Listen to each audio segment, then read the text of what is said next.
Hello, welcome to Theosophy in Wales. I'm Dave Marsland. Playback Theory.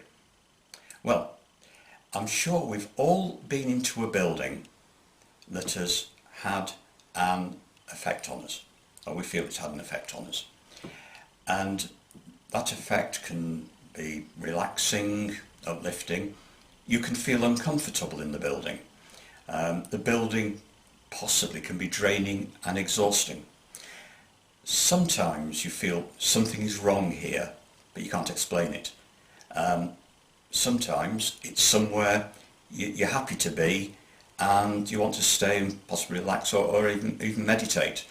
Now, playback theory is the idea that buildings and sometimes open air locations absorb emotional and spiritual energy, and quite often you don't need to be very sensitive to notice the energy that's been absorbed.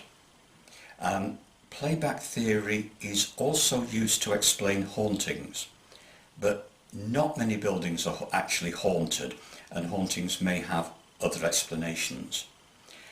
Many religious traditions have cleansing rituals to displace negative energies and basically give the building a fresh start.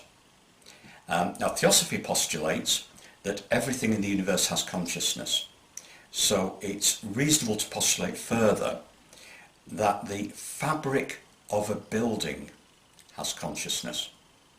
And now this consciousness can be changed positively or negatively, or you could say raise or lower the vibrations by the emotional energies generated within it, creating an atmosphere within the building that many people will be aware of.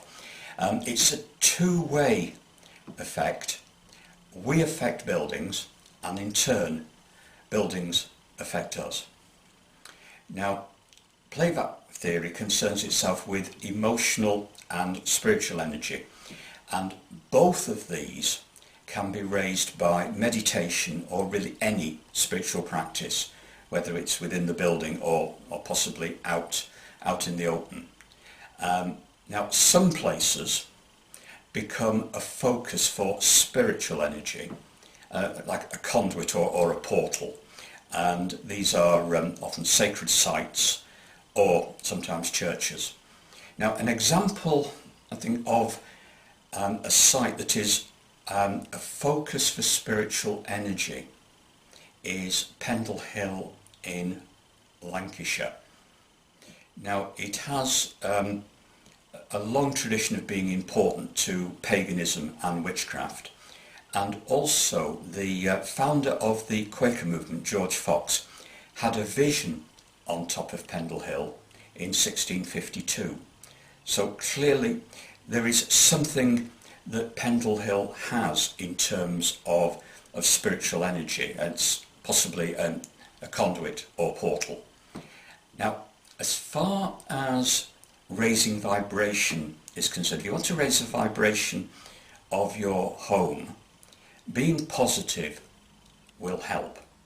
Mindfulness and meditation, any spiritual practice will improve the atmosphere of the house, no matter what has happened in the past. That will always bring an improvement. And at the end of the day, a house full of happy people will be a happy house, and anybody who comes round will appreciate that.